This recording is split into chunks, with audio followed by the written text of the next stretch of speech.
Bon, on en parle de ça ou on s'inquiète seulement quand elle commence à saigner du nez? Allez, soyons honnêtes. Si je vous dis jeux vidéo, vous pensez mon ado va être en dépendance aux jeux vidéo, ça crée des conflits dans la relation parent-ado, bref, c'est le mal incarné qui entre dans la maisonnée. Dans cette vidéo, vous découvrirez les 3 véritables aspects négatifs des jeux vidéo, mais aussi leurs différents points positifs pour votre ado.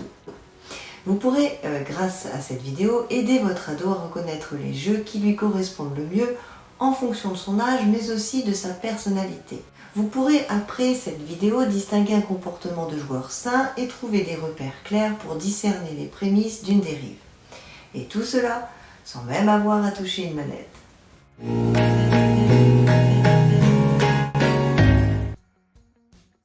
Bonjour et bienvenue sur ma chaîne La Psycho en 3 mots, chaîne spécialisée en psychologie clinique.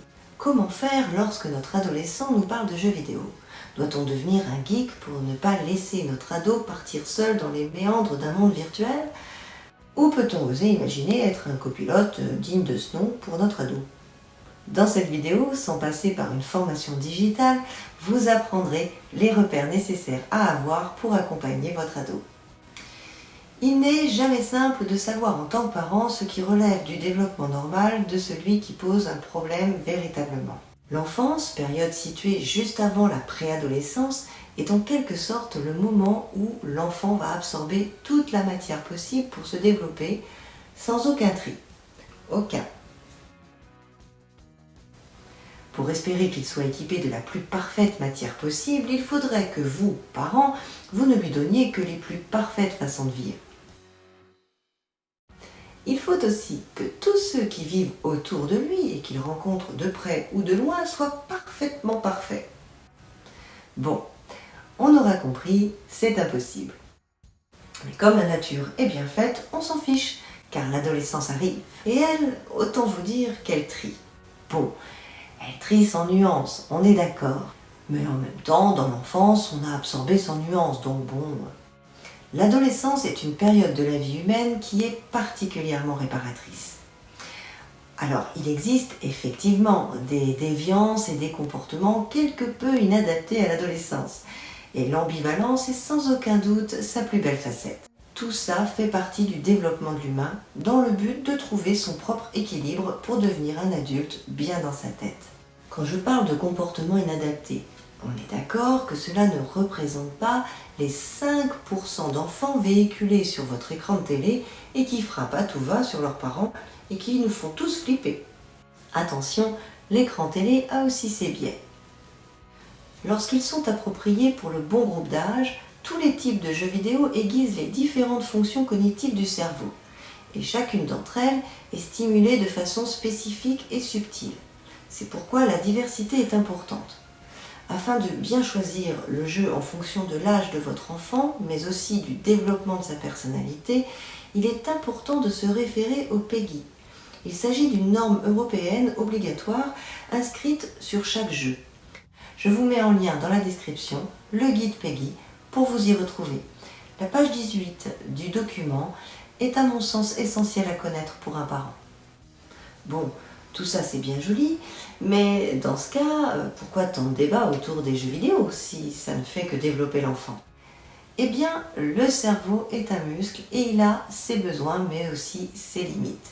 Tout est question de proportion. Les avantages ne seront au rendez-vous que si le temps passé par un jeune à jouer sur son écran reste modéré. On parle ici de 5 à 10 heures par semaine maximum. L'entraînement d'un muscle ne sert que si pour en finalité, il doit se jouer dans le réel à un moment donné. On ne s'entraîne pas au foot pour ne jamais aller au match. Par conséquent, même lorsqu'il s'agit de jeux vidéo qui permettent de bouger comme la Wii ou la Kinect de Xbox, cela ne constitue pas plus qu'un simple entraînement. À un moment donné, il va falloir passer au match et se confronter à une situation réelle. Quel est l'intérêt que le cerveau de votre ado soit super entraîné pour ne jamais avoir à acter ses super compétences? Si cette deuxième étape n'émerge pas, alors le jeu vidéo est détourné de sa fonction première. Lorsque le cerveau de votre ado est sursollicité par quoi que ce soit, ici un jeu vidéo, la dopamine contenue dans son cerveau est alors utilisée. Un temps de latence est nécessaire pour recharger les réserves en dopamine. Pendant ce temps de latence, précisément, le cerveau de votre adolescent est moins attentif, plus émotif et parfois agressif. C'est chimique. Il n'y peut rien, c'est simplement la manifestation d'une surcharge de stimulation cérébrale.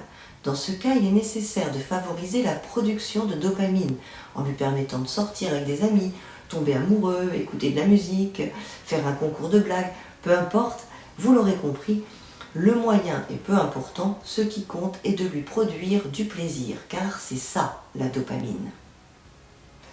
Un autre moyen de favoriser la dopamine est l'apport en oxygène. C'est pourquoi aller jouer dehors ou faire du sport est aussi une bonne idée. Un autre point important à prendre en compte est celui de la luminosité dégagée par les différents écrans, ce que l'on appelle aussi la lumière bleue. Elle oblige le cerveau à être en éveil, ce qui en réduit le taux de mélatonine. Il s'agit de l'hormone régulatrice du sommeil.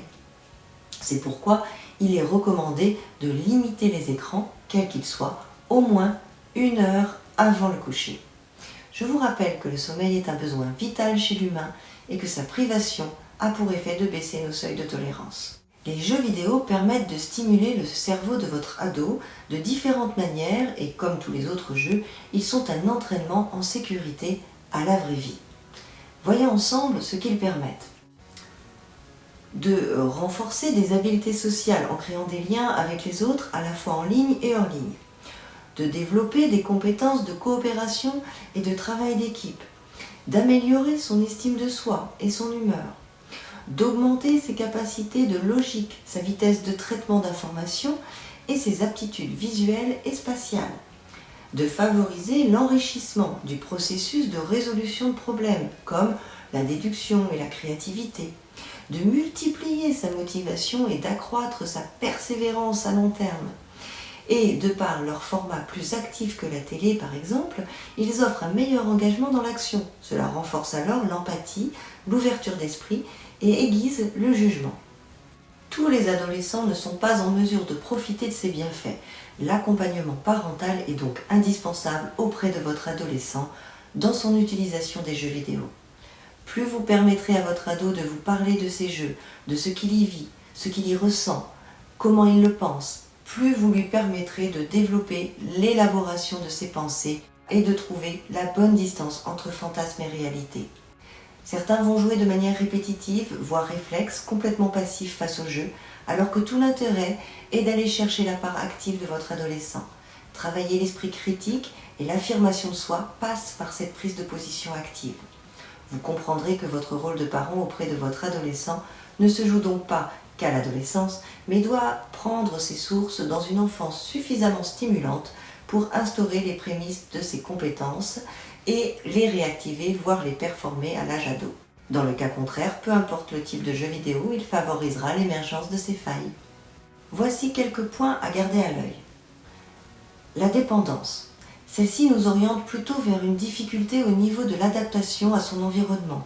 En général, votre ado, dans sa vie réelle, peut être anxieux, agité, faire des cauchemars fréquemment ou encore être particulièrement irritable. Vous trouverez dans le descriptif un fichier PDF vous permettant de faire le point sur une éventuelle dépendance. Le contenu réel du jeu. Il est possible de faire des ajouts dans un jeu vidéo. Ces derniers ne sont pas dans l'obligation d'être cotés, ce qui peut modifier la réalité du PEGI.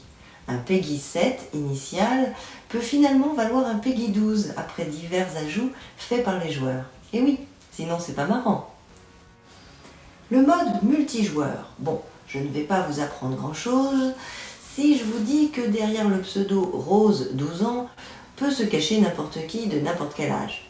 Il est important que vous sachiez à qui correspond chaque pseudo avec lequel votre ado discute en ligne.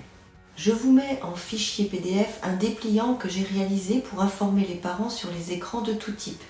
Il peut vous servir de base pour éviter un certain mésusage de ceux-ci. À vous de jouer maintenant. N'hésitez pas à mettre en commentaire vos expériences de jeux vidéo avec vos ados ou bien si vous êtes ado Si cette vidéo vous a plu, pensez à mettre un pouce, ça fait toujours plaisir et ça donne un coup de pouce à ma chaîne. Et pour ceux qui ne sont pas abonnés, n'hésitez pas à le faire pour être prévenus des prochaines vidéos. Merci à vous tous de me suivre et à très bientôt sur la psycho en 3 mots, parce que mieux comprendre permet de ne pas réagir pour mieux agir.